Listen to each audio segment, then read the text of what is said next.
Life is not a race to the finish line, nor a problem that needs solving.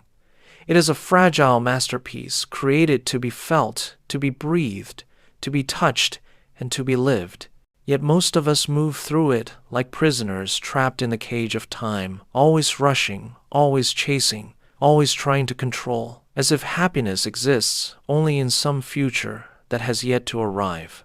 We want more speed, more wealth, more success, and in that endless hurry, we lose what is most precious, this very moment. While we are racing ahead, life continues quietly.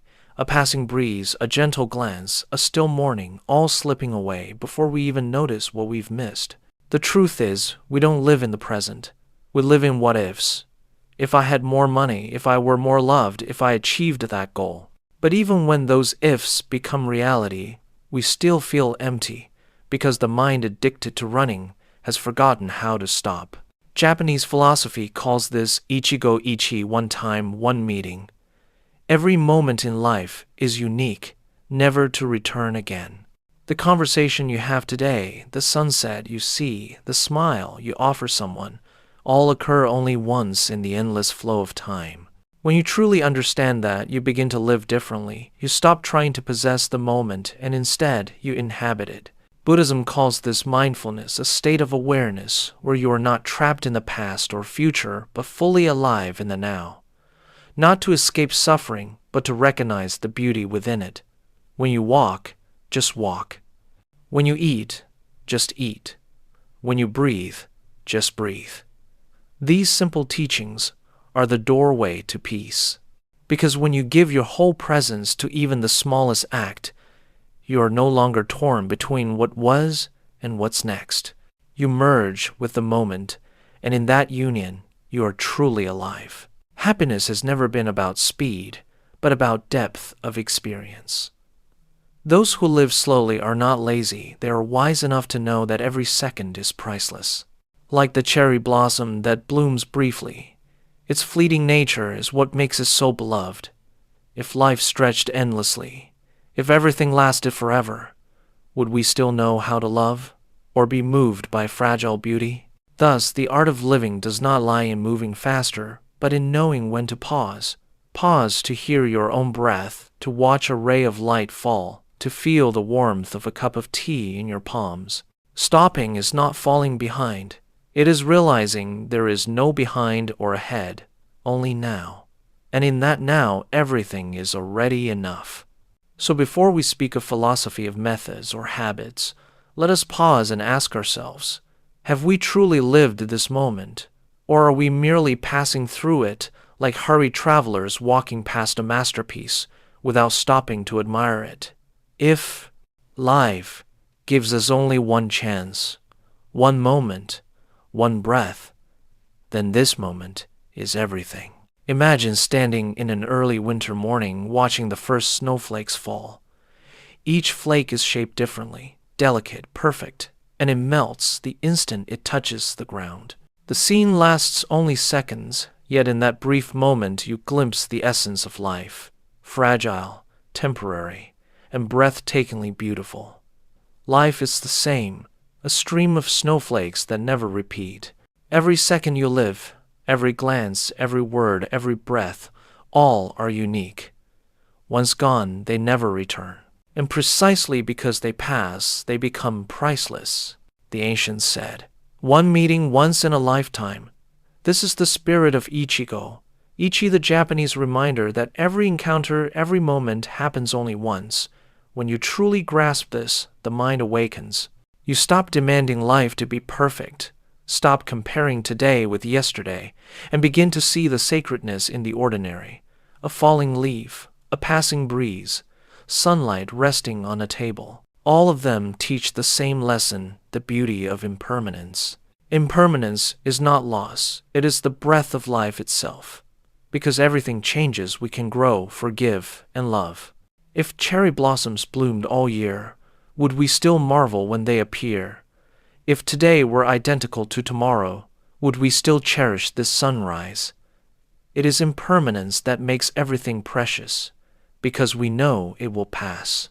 Buddhism teaches, all conditioned things are impermanent. Nothing lasts forever, not the body, not emotions, not the people we love, nor the things we own. Everything drifts like clouds across the sky, arriving, departing, never to be held. And when we stop trying to grasp, a quiet lightness blooms within. That is freedom, not the freedom of having everything, but the freedom of no longer fearing loss. Look deeper, all suffering comes from attachment, wanting beauty to stay beautiful, fearing what we love will fade.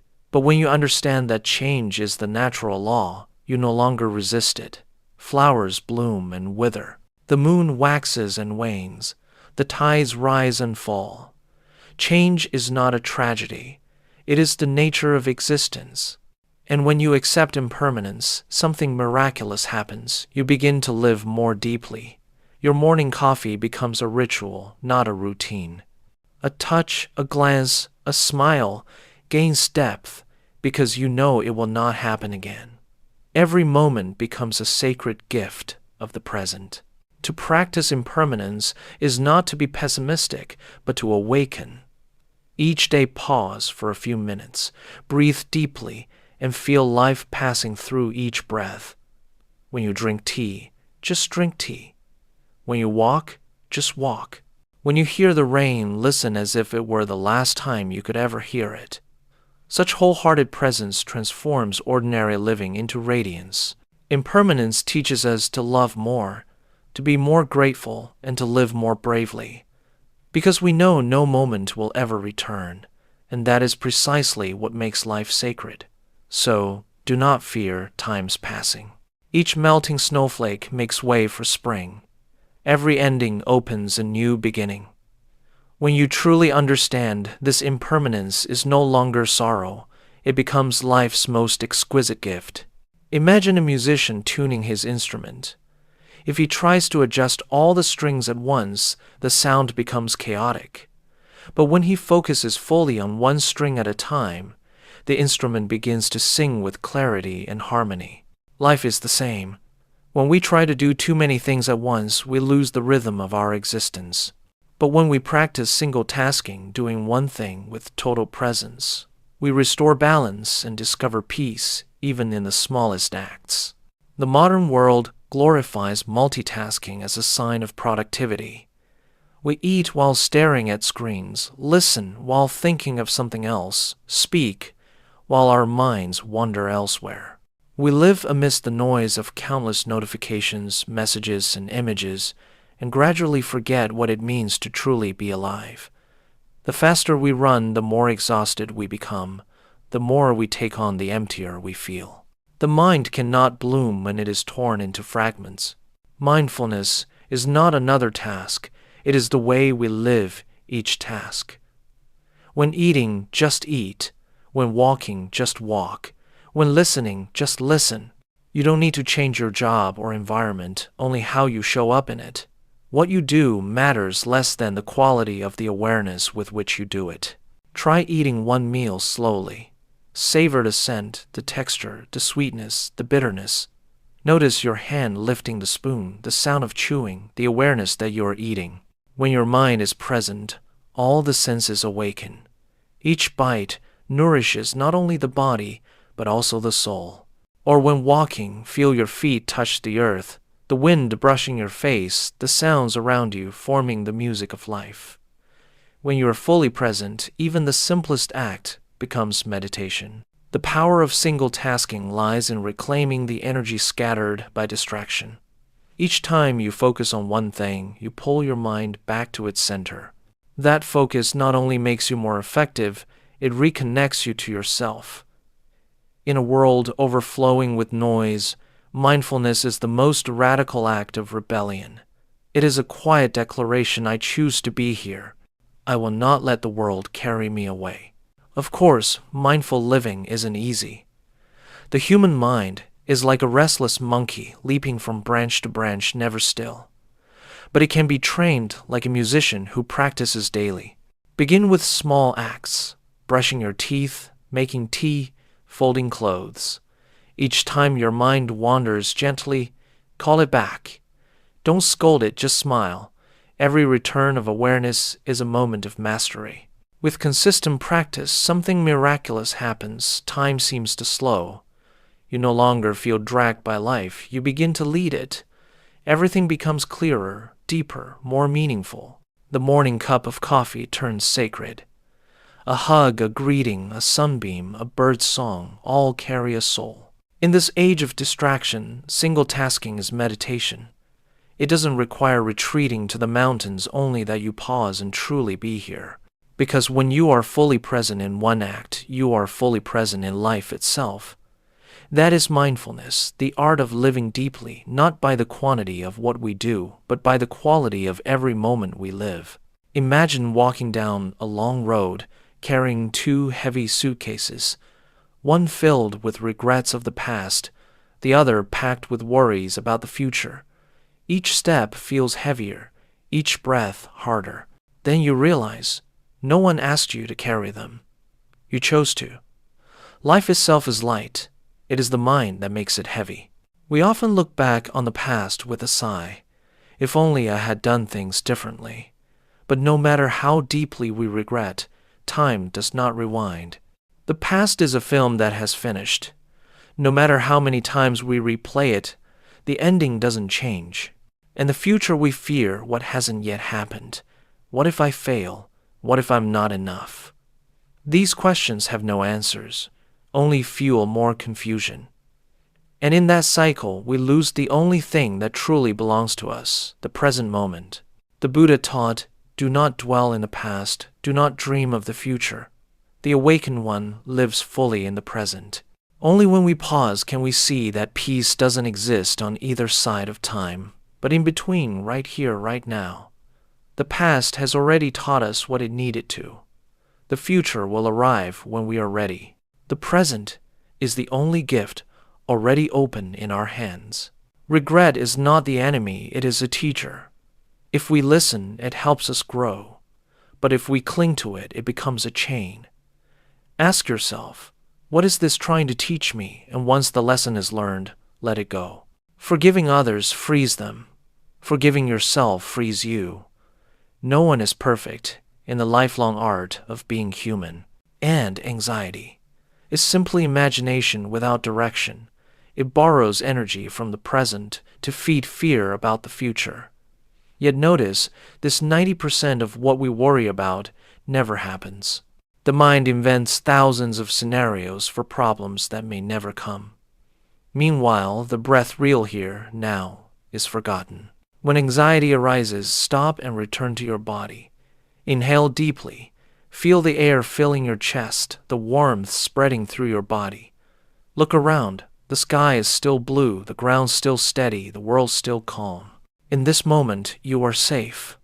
When the mind returns to the body, worry dissolves like mist. Letting go is not forgetting or indifference. It is the conscious choice not to carry. Some things must be left behind for you to move forward. Just as a bird cannot fly while clutching a dead branch, you cannot be free while clinging to what's gone or what's yet to come. And strangely enough, when you learn to release, life becomes clearer. You begin to hear the wind smell, the earth see, the light glimmering in drops of dew. Time ceases to be an enemy and becomes a companion. You stop racing against the past or future and begin walking gracefully with the present. Try it for just a few minutes. Today, don't think of yesterday. Don't worry about tomorrow. Simply breathe and live.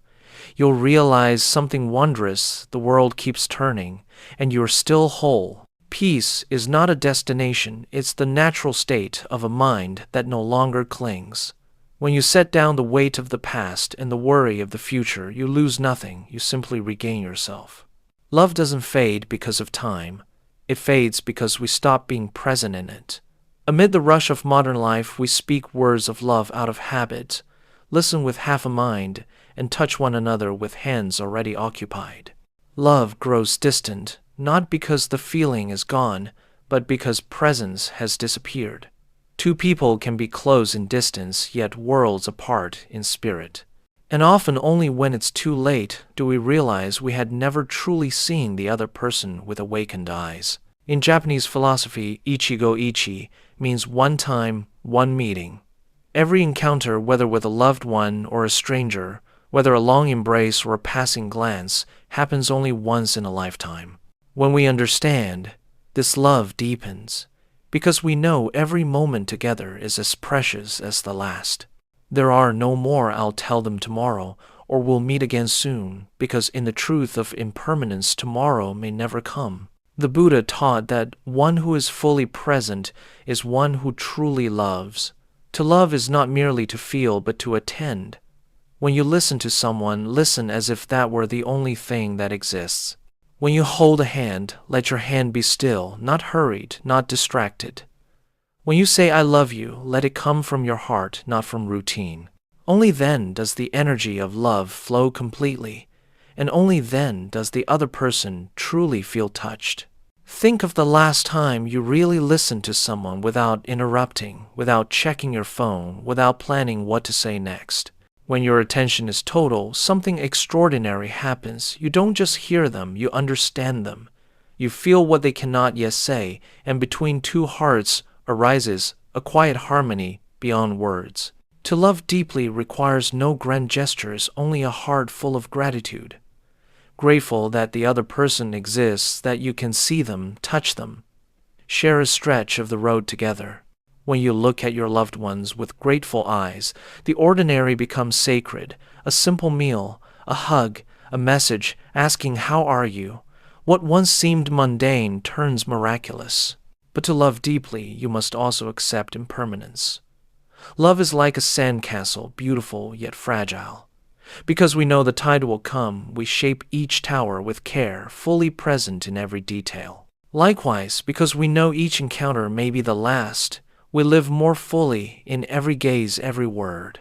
Impermanence does not destroy love, it makes it real. Practicing this is simple. Each day choose one person to be grateful for and tell them, "Thank you for listening to me yesterday. Thank you for simply being here." Don't let gratitude remain an unspoken thought, turn it into action. Soon you'll see love expanding, not just in your relationships, but within your own heart. Remember, to love deeply is not to cling tightly, but to be fully present and gently let go. When you're truly there with your eyes, your breath, your awareness, you offer the most precious gift of all, yourself completely. And when you are grateful for every moment of love, you no longer have to search for happiness because you are living in it. Joy has never truly left us. We've just stopped paying attention to it. In a noisy world where everyone is racing to attain happiness, we forget that happiness is not a faraway goal, but a way of being present with life's simplest moments. A warm cup of tea, sunlight streaming through a window, the sound of laughter at dusk. All of these are joy, if only we pause long enough to notice. But we rarely pause. We sip tea while reading the news, eat while thinking of work, walk while our minds wander elsewhere. We move through life like blind travelers in a blooming garden, knowing the flowers exist, but never seeing them. Buddhist philosophy calls this mindfulness, the ability to be wholly present in the simple things. Joy doesn't need to be created. It only needs to be recognized. Each time you give full attention to the present, you open the door for joy to enter. Attention is light, and wherever light shines, the shadows of boredom, comparison, and anxiety fade away. Imagine a field of wild flowers under sunlight. These flowers do not seek praise or try to stand out. They simply are stretching open in their brief moment of being. Our attention is like sunlight. Whatever we direct it toward begins to bloom. When we turn our awareness to the small details around us, life quietly reveals its hidden beauty. Have you ever stopped to listen to the world?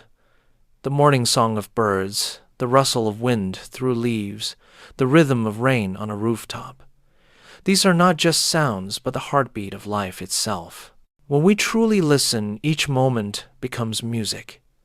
But to hear it, we must be silent inside. When the mind is still, everything sings. Mindfulness is not a luxury for the leisurely.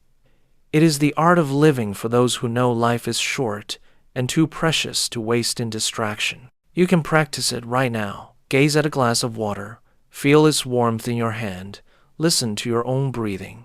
That small act of awareness, that quiet noticing, is already a miracle. Joy doesn't come from how much we have, but from how deeply we see what we already have. The richest person is not the one who possesses the most, but the one who perceives the most. Some stand among flowers and feel nothing. Others see a single leaf fall and are filled with gratitude. The difference lies in attention, in the ability to pause long enough for the heart to catch up with the eyes. Try a simple exercise before you sleep each night. Recall 3 moments that made you smile today. A thank you, a glance, a moment of stillness. Write them down or whisper them softly in your heart. Thank you. When you practice recognition, life itself becomes abundant. Attention not only brings joy, it heals. When you truly see, you no longer want to possess. When you truly listen, you no longer wish to compete. When you are truly present, you realize that everything is already enough. True joy is not a loud laugh. It is the quiet peace that fills the heart. So don't search for joy at the end of the road. It is here, in your breath, in your smile, in the pulse of life, unfolding now. With just a little attention, you'll realize happiness was never missing. You had simply forgotten to look. Imagine standing in the middle of a river, trying to push the water backward with your hands so it flows your way. The harder you push, the stronger the current becomes. The more you resist, the more exhausted you feel. Life works the same way. Most of our suffering doesn't come from what happens, but from how we fight against the natural flow of things. Human beings crave control, wanting others to behave a certain way, wanting plans to go perfectly, wanting life to unfold exactly as we imagined. But life does not follow our map. Life is a river winding, shifting, sometimes gentle, sometimes fierce, and peace comes only when we learn to swim with the current instead of against it. The Buddha taught, all suffering arises from attachment and craving. When we cling to how things should be, we bind ourselves to pain. Because everything is impermanent, people change, love changes, the times change. The more we try to control, the less control we have. The tighter we grasp, the faster things slip away. Think back, how many times have you feared losing something, only to realize later that letting go led you somewhere far better? Letting go of control is not the same as giving up. It is the art of discerning between what you can and cannot command. You cannot stop the wind, but you can adjust your sails.